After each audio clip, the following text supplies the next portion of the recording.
le thème que je voulais qu'on partage. Quelle est ton utilité dans la maison de Dieu? C'est vrai, tu viens à l'église. Pour certains, ils ont fait 2 jours, pour d'autres, ils ont fait 5 ans, 10 ans de conversion. Mais tu viens à l'église, quelle est ton utilité? Est-ce que ta présence est importante? Et puis de telle sorte, si tu n'es pas là, ça va faire mal à Dieu. Si tu n'es pas là, le jour où tu ne viens pas, et telle personne n'est pas là, ça fait mal. Tu viens à l'église pour sauver ton âme. Tu ne viens pas à l'église pour être toujours en bonne santé. Pour avoir des gigots de poulet dans ta maison. C'est pas pour ça que tu viens à l'église. Quelle est ton utilité dans la maison de Dieu? Dans le ministère de Papa Gougnan, quelle est ta place? Dans le ministère de Maman Gougnan, quel est le rôle que tu joues auprès d'elle? Et puis elle va toujours se souvenir de toi. Et puis si tu es touché, elle te touche, elle va prier Dieu pour que Dieu se souvienne de toi. Quelle est ton utilité? Quelle est ton importance? Vous saluer encore et encore. Alléluia. Et je voudrais vous inciter à prendre votre Bible dans 2 Timothée 4. 2 Timothée chapitre 4. Viens au plus tôt vers moi. Viens au plus tôt vers moi. C'est l'apôtre Paul ici qui parle à Timothée. Oui. Car Démas m'a abandonné. Démas m'a abandonné. Par amour pour le siècle. Par amour pour les choses de ce monde. Il est parti pour Thessalonique. Il est parti pour Thessalonique. Crécès est allé en Galatie. Crécès est allé à Galatie. Tite en Dalmatie. Tite en Dalmatie. Luc seul est avec moi. C'est Luc seul qui est avec moi. Prends Marc. Prends Marc. Et amène-le avec toi. Et amène-le avec toi. Car il m'est utile pour le ministère. Car il m'est utile pour le ministère. Alléluia. Je parle ce matin de l'utilité dans le ministère. Alléluia. L'utilité, c'est quand on dit quelqu'un est utile, quelqu'un est important. Quand on parle de l'utilité, on parle de l'importance de la personne. Cette chose m'est très utile. Cet habit-là, c'est utile pour moi. Parce que quand je porte ça, je suis en sécurité. Donc, quelle est ton utilité dans le ministère? Alléluia. Quelle est ton utilité dans le ministère de Papa Gougnan? Quelle est ton utilité dans l'église que nous faisons? Alléluia. Quelle est ton utilité dans l'église que tu fréquentes? Alléluia. Ici, l'apôtre Paul s'adresse à Timothée. Timothée était le fils spirituel de l'apôtre Paul. Il était le fils spirituel et le fils aimé de l'apôtre Paul. C'est l'apôtre Paul, son conseiller. C'est l'apôtre Paul qui l'orientait. Il lui montrait ce qu'il doit faire, ce qu'il ne doit pas faire. Et ici, l'apôtre Paul, dans 2 Timothée 4, à Timothée. À un moment donné, quand vous commencez à lire à partir du verset 1 jusqu'à 5, 9, l'apôtre Paul voyait qu'il était en train de partir vers la mort. Parce qu'il a dit, j'ai combattu le bon combat, j'ai achevé la course. Alléluia. Le travail que je pouvais faire, je l'ai fait. Mais j'ai presque terminé, j'ai achevé la course, je dis j'ai terminé. Et plus de temps, le Père spirituel, il appelle Timothée, il lui adresse cette lettre pour l'encourager dans l'œuvre de Dieu, mais aussi pour lui parler, alléluia, de ceux qui sont fidèles et de ceux qui ne le sont pas, de ceux qui l'ont trahi, de ceux qui l'ont abandonné, alléluia. C'est comme, on va appeler, j'appelle par exemple Madame Yao, je dis Madame Yao, viens. À l'église ici où je t'appelle là, voilà, moi j'ai travaillé jusqu'à, j'ai fini bientôt là, le Seigneur va m'appeler, je vais partir. Mais je te laisse l'église. Voilà ce que tu dois faire. Voilà, telle personne m'a trahi. Il faut faire attention à la personne. Telle personne a fait tant, telle personne a fait tant. Mais voilà ceux qui sont nécessaires, ceux qui sont utiles dans l'œuvre de Dieu. Et il le dit, c'est pour que si elle doit continuer elle puisse savoir comment faire. Et comment se comporter face à ceux qui nous trahissent, comment se comporter face à ceux qui sont fidèles. Alléluia. Alléluia. Et c'est ce que l'apôtre Paul faisait avec Timothée. Alléluia. Donc, nous voyons à partir du verset 9 jusqu'au verset 22, l'apôtre Paul informe Timothée. Alléluia. Des conditions spirituelles de certains. Il informe Timothée des actions que d'autres ont posées. Il informe Timothée des attitudes de certains dans l'eux. Et ce matin, aux conditions spirituelles, face aux actions que certains ont posées dans la Bible, dans notre passage, ça va nous servir de leçons. Nous allons tirer des leçons à partir des attitudes à partir du comportement, à partir des conditions de vie de toutes ces personnes dont les noms ont été cités dans ce passage de 2 Timothée 4, de 9 à 11. Alléluia. Ici, le verset 9 nous dit, viens au plus vite, viens au plus tôt vers moi.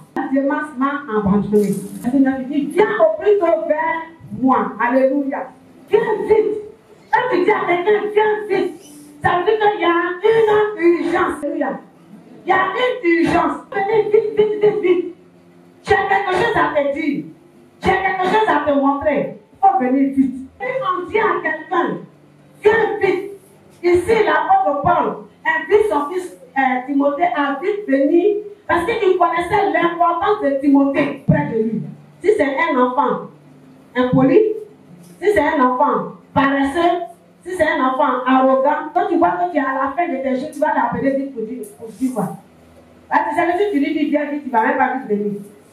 Il va prendre tout son temps. Il vient vite. Alléluia. Que le Seigneur vous bénisse. Amen.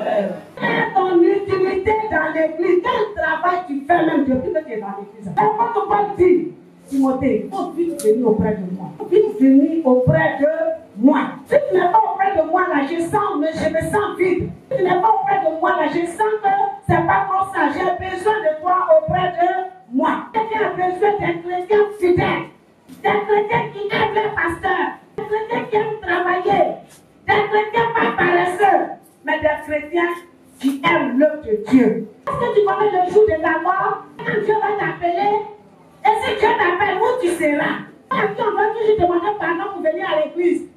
Toi à qui on va toujours embêter? C'est ton utilité. Quand tu viens à l'église, tu fais quoi? On va te demander pardon, il faut balayer dedans. On va te demander pardon, il faut faire ceci, il faut faire cela. On va te demander pardon. Timothée dit, viens vite auprès de moi, car Démas m'a abandonné. Qui était Démas? Démas était l'un des compagnons plus proches de l'apôtre. Mais lui qui était plus proche de lui là, il a abandonné. Parce que je mange même la main dans la même assiette, il m'a abandonné. À cause de la richesse de ce monde, à cause de l'argent facile, à cause des biens de ce monde, il m'a abandonné. Il n'a pas voulu souffrir aussi avec moi. Aujourd'hui dans l'église, des personnes qu'on pensait qui devaient être fidèles.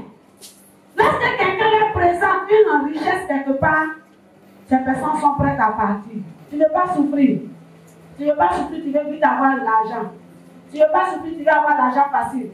Tu viens de riche facilement. Là, aujourd'hui, les gens qui sont boss là, ils ont accepté de faire CPN. Ils ont accepté de faire CPN. Ils ont accepté d'étudier. Ils ont accepté d'étudier. Ceux qui passent concours là, c'est souffrance aussi. Ils ont accepté. C'est ça aujourd'hui. Moi, quand tu souffres, et que tu gagnes l'argent là, tu manges avec joie. L'argent facile là, tu ne connais pas son importance, tu gaspilles ça. On peut lire Matthieu 13, le verset 2. Les personnes qui abandonnent facilement là, les gens qui ne sont pas enracinés, dont la foi n'est pas enracinée. Leur foi là, ce n'est pas enraciné. Matthieu 13, le verset 20, 21.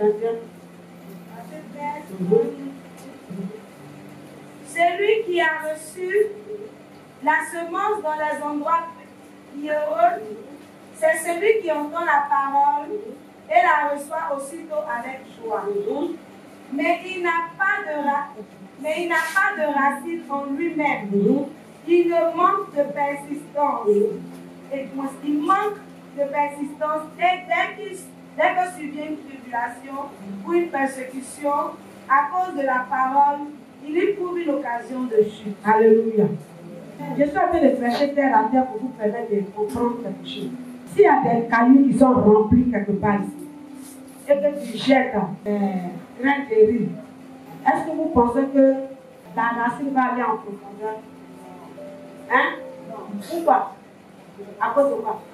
À cause des cailloux. Si le soleil vient, il est fort, qu'est-ce qui va se passer? Ça va mourir. Vous comprenez ce que je dis là?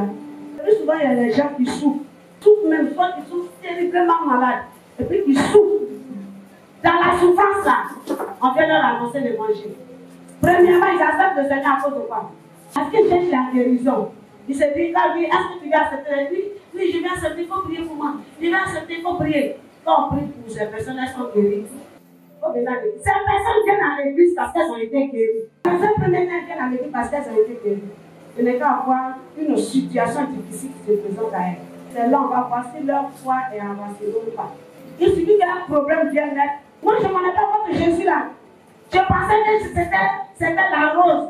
Je pensais que tout allait bien. Je ne savais pas que quand on est chrétien, on doit souffrir. Et ces personnes sont prêtes à abandonner la main de Dieu. C'est comme ça que se dépasse. Il n'a pas accepté de souffrir. Mais il marche avec quelqu'un qui souffre. Il marche avec quelqu'un, un peu seulement le met en prison. Un peu seulement le met en prison. Hein? Chaque jour, quand la porte, on te met en prison, on te chicote, on te dit, non, pas demain, on va m'attraper avec toi. Oh. C'est préféré t'abandonner. Tu viens à l'église à cause de quelqu'un, tu viens à l'église parce que tout va bien pour le moment. Quand c'est comme ça, tu ne peux pas occuper un rôle dans l'église. Faire un travail dans l'église, ce n'est pas ta priorité. Moi, je ne viens pas à l'église pour avoir une responsabilité. Hein. Moi, je viens à l'église seulement pour prier. Je ne viens pas à l'église pour avoir un rôle. Moi, je ne peux pas mettre ma main dans la poussière. Moi, je ne veux pas qu'on parle sur moi. Moi, je ne veux pas qu'on fasse ceci. Moi, je ne veux pas me sacrifier. On parle de réunion du soir. Moi, je ne peux pas. Parce que lorsque ça va, le vent de la souffrance va souffler. Lorsque la persécution va venir, tu seras prêt à quitter l'église. Il a dit, quand on poursuit la lecture, toujours notre passage de 2 Timothée, le verset 10. Crécès est allé en Galatie, 6 ans en Dalmatie. Alléluia. Crécès n'était pas avec des massins. Crécès, au contraire, était un homme très fidèle et fiable. La Bible dit qu'il était fidèle et fiable. C'est l'apôtre Paul qui les a envoyés. Dalmatie était un lieu, en Galatie était un lieu où l'apôtre Paul est passé. Pendant ses voyages missionnaires, il est passé là-bas. Donc c'est là-bas que Crécès est parti pour continuer le. Alléluia. Il était fidèle. Dans l'église a besoin de personnes fidèles, des personnes fiables, des personnes en qui on a confiance. Est-ce qu'on peut avoir confiance en toi? Est-ce que l'œuvre peut compter sur toi? Le ministère ne peut pas peut compter sur toi jusqu'au bout. Il dit Tite est parti en Dalmatie. Il était l'ami de l'apôtre Paul. Il était aussi son collègue. Alléluia. Il était un collègue, il était son ami intime. C'est-à-dire après Timothée, il était l'ami intime de l'apôtre Paul. Il était son collègue dans le ministère. Et toutes ces personnes-là, l'apôtre Paul les cite pour dire que ce soit Crécès, que ce soit Tite, ils n'ont pas eu le même comportement que Démas. Enfin, Timothée, je te parle de leur condition spirituelle. Je te dis que ceux-là, ils n'ont pas abandonné. Ils sont allés en Dalmatie, ils sont allés en Galatie. C'est pour l'heure qu'ils sont partis là-bas. Il y a certains dans l'église qui ont abandonné l'église. Mais il y a certains que nous ne voyons pas, mais qui n'ont pas abandonné l'église, ils sont là. Quelle est ton utilité dans l'œuvre, dans le ministère là? Quelle est ton utilité? Tu soutiens cette œuvre-là comment? Est-ce que tu te soucies de l'évolution de cette œuvre? Est-ce que tu te soucies des hommes de Dieu qui sont à la main de Dieu? Parce qu'aujourd'hui, sans toi, ton apport, tu ne peux pas avoir de pasteur. À certains pasteurs qui disent, quand on démarche, ah non, on quitte l'église, on va chez nos propres patrons. Ils sont allés pour être leur propre patron, mais il y a souffrance dedans. Il dit que Luc seul est resté avec moi. Luc seul. Vous qui faites des recherches, faites des recherches sur la personnalité de lui. Les noms que tu donnes à ton enfant, là, ça agit sur l'enfant. Daniel était un homme de prière, un homme qui intercède. Si tu donnes le nom de Daniel à ton enfant, tu te dis que ça sera un intercesseur. Ça va agir. Alléluia. Il y a des gens qui étaient très violents. Donc tu prends leur nom, tu donnes à ton enfant, ça va agir. La bonne partie, Luc seul est resté avec moi. C'est vrai. Les autres m'ont abandonné. Mais le mot seul est très important. Luc seul. Quand vous étiez peut-être nombreux autour de moi, les autres sont partis pour d'autres choses. Mais lui seul m'est resté fidèle. Lui seul est resté avec moi. Lui seul a vu qu'il était important qu'il reste avec moi. Et que moi seul, je ne peux pas supporter cette œuvre-là. Luc seul est resté avec moi. Pour me soutenir. Luc était l'ami de l'apôtre Paul. Mais il était aussi son médecin. Il était important que Luc soit avec lui. Parce que dans l'heure, au moment où on a fait le parti, il peut avoir des moments de faiblesse. Il peut sentir la fatigue. Il a besoin de son médecin pour lui donner des médicaments pour boire et puis il va continuer. En temps normal, un homme de Dieu ne sort pas seul. Un homme de Dieu ne voyage pas seul. Il ne sort pas seul. Au moment où il est en train de partir, peut-être quelque part, une tache est sur son habit. Mais si tu es avec lui, tu peux voir la tache que lui n'a pas vue. C'est toi qui vas lui dire, tu vas prendre le dessin de tache. Quand un homme de Dieu sort, il peut trébucher. Mais s'il y a quelqu'un avec lui, au moment où il va tomber, tu l'attrapes en même temps. Ou bien il peut faire un écart de langage. Quand il fait un écart de langage, tu parles avec lui par les regards. Lui que seul est resté avec vous. Qui est ce seul parmi vous? C'est l'ami intime de ce ministère. Qui est ce seul parmi vous qui va rester l'ami intime de l'évangéliste Gouyan? Qui est ce seul parmi vous qui va se faire démarquer? Qui est ce seul? On ne n'est pas pasteur, on devient pasteur. On ne n'est pas responsable, on devient responsable. Parce que quelqu'un est en train de dire actuellement, je ne connais pas. Donc je ne peux pas. Tu peux, si tu le veux. Tu peux être l'ami d'un leader. Si tu désires, le Seigneur peut te donner les qualités nécessaires. Quand on continue, il dit, emmène et emmène-le avec toi, car il m'est utile dans le ministère. Alléluia. C'est de là est sorti notre thème, l'utilité. Prends Marc avec lui. En venant là, viens avec Marc. Il est en chemin, ne le laisse pas. Quand tu vas passer, il est quelque part. Prends-le et puis viens avec lui. Il m'est utile dans le ministère. Quelle est ton utilité? Est-ce que la main de Dieu peut compter sur toi? La main de Dieu peut compter sur toi. Vous voyez Dorcas. Vous pouvez prendre dans Acte 9, à partir du verset 35, 36, 37. Cette femme Dorcas, la Bible nous dit qu'elle cousait les habits. Elle fait les habits. Et puis elle distribuait, elle fait cadeau dans l'église. Elle soutenait le. C'est donc. Elle était très utile pour l'évangélisation. Très utile pour l'évangélisation. Souvent on dit, moi je ne peux pas évangéliser. Si tu ne peux pas évangéliser, ton argent peut évangéliser. Tu ne peux pas évangéliser, tu peux enlever l'argent. Venir déposer. Papa, ça là, c'est pour les gens qui vont à l'évangélisation. Vous allez leur donner de l'eau, ils vont acheter de l'eau pour boire. Tu ne peux pas évangéliser, ton argent peut évangéliser. Il faut que quelqu'un entende cela ce matin. Alléluia. Pour la santé des femmes, il y a quelqu'un qui n'est pas ici, mais qui est utile pour eux. La personne m'a appelé, maman, tu dis les femmes font une sortie, je dis oui. Le transport, c'est moi qui j'ai dit. Il dit, bon d'accord, dans quelques jours, je t'envoie le transport de 5 personnes. Quelle est ton utilité dans l'église? Colossiens 4. Colossiens 4, verset 7. Tychik, le bien-aimé frère, et le fidèle ministre, mon compagnon de service dans le Seigneur. Vous comprenez? Tychik, le bien-aimé frère, mon compagnon fidèle dans le Seigneur. Il peut avoir un Tychik. Quelqu'un peut être le compagnon fidèle de Papa Gouyan, compagnon fidèle de lui, partout où je vais, il est avec moi. Je vais quelque part, au moins, j'ai quelqu'un avec moi. Si vous voyez que quand il y a des manifestations qui concernent Mme Zoto, les femmes du RIFEC viennent, c'est parce que partout où je vais au RIFEC, elle est avec moi. Quand elle est considérée comme leur fille là-bas, elle ne vient plus à cause de moi, elle vient à cause d'elle. Quand tu accompagnes un homme de Dieu, une servante de Dieu partout, c'est pour toi-même ton honneur, c'est pour toi-même ta bénédiction. Parce que tu t'as t'asseoir parmi les grands. Ne va pas mal laisser nous pour rien. Tu accompagnes un pasteur, quelque part, c'est quand le pasteur mange, c'est ce qu'on te donne aussi, tu manges. Demandez à l'aise, il va vous dire. On te met à l'aise. Et puis tu es promis encore des relations. Quand personne te bénit parce que tu es venu à un homme de Dieu. Mais on va vous supplier pour nous accompagner. Tu es juste le compagnon fidèle. Oui. Vous communiquera tout ce qui me concerne. Vous voyez ce que je viens de dire? C'est juste le compagnon fidèle va vous communiquer ce qui me concerne. Ça veut dire que c'est juste à laisser votre Paul. C'est la fois qui parlait ici. Il a ses secrets, il connaît des choses de sa vie. Il connaît les choses qui le concernent. Il dit, il va vous communiquer les choses qui me concernent. Quand tu marches avec une autorité, tu as de la grandeur. Et puis tu as un esprit supérieur. Parce que ce n'est pas quelqu'un qui a un faible d'esprit qui marche avec les autorités. Ce n'est pas quelqu'un dont la bouche parle très, qui marche avec les autorités. Parce qu'il y a certaines choses qu'il faut garder. Il faut garder, il faut apprendre à se taire. Il ne faut pas marcher avec une autorité ne pas se taire.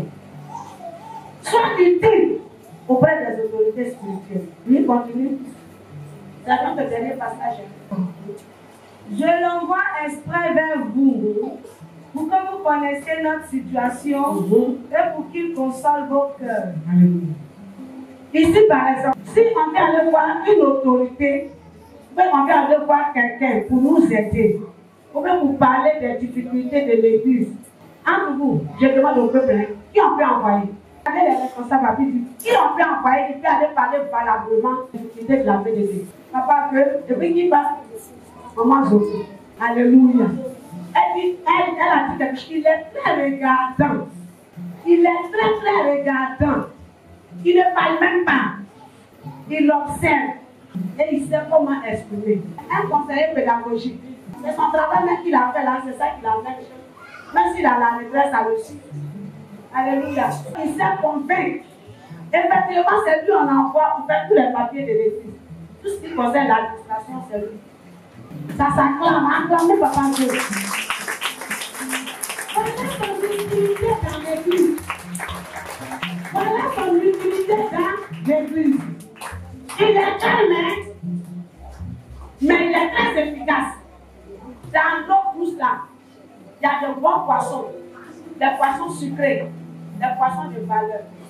Madame Zokou, elle nous connaît mieux. Si elle veut nous garder, elle va nous garder. Si elle veut nous grandir, elle va nous grandir. Elle nous connaît mieux parce que c'est nous qui l'avons amenée au Seigneur. Et elle est ancienne de l'église, elle sait comment elle va démarrer. C'est nous qui l'avons formée. Elle est mieux placée pour parler des miracles de l'église. De la manière que les gens ont été délivrés d'une manière spectaculaire. De la folie, de la mort. Les gens qui étaient déjà partis, Dieu les a ressuscités. Elle est mieux placée. Malgré les difficultés, elle est toujours restée fidèle. L'utilité d'une personne dans l'œuvre. Tu peux être utile. Que le Seigneur vous aide. Soyez utile. Seigneur vous demande d'être utile. D'être utile. Ton utilité peut être regarder l'habillement de ton Moi, je décide désormais d'habiller mon père. De m'occuper de ses chaussures à chaque moment. Je me décide désormais de m'occuper de ses travaux. C'est-à-dire acheter tout de nous donner, changer. Je me décide de lui assurer ses unités. Je me décide de faire ceci, de me décider de faire cela. Mais s'il va être dans le secret là-bas, puis critiquer toujours la vie, c'est toujours ça. Si c'est plus ça, toi tu fais quoi? Tu apportes quoi à la personne? Je veux que notre église soit comme les autres églises. Mais qu'est-ce que tu fais pour que ton église soit comme les autres églises? Mais c'est que tu veux que tu sois. C'est que tu veux que ta femme soit là. C'est ce que tu lui donnes pour qu'elle puisse être. On ne peut pas arranger votre église. Dieu nous aide. On ira à son bon bientôt. C'est pour vous permettre d'ouvrir vos yeux. Le Seigneur va vous inspirer ce que vous devez apporter comme contribution sur l'église. On n'attend pas les fêtes de boisson, on n'attend pas les fêtes de connaissance, on n'attend pas de fêtes. Mais ce que le Seigneur te met à faire de faire, fais-le. Alléluia. Soyez utiles dans l'œuvre. Soyez utiles. Soyez utiles et que le Seigneur vous bénisse. Amen.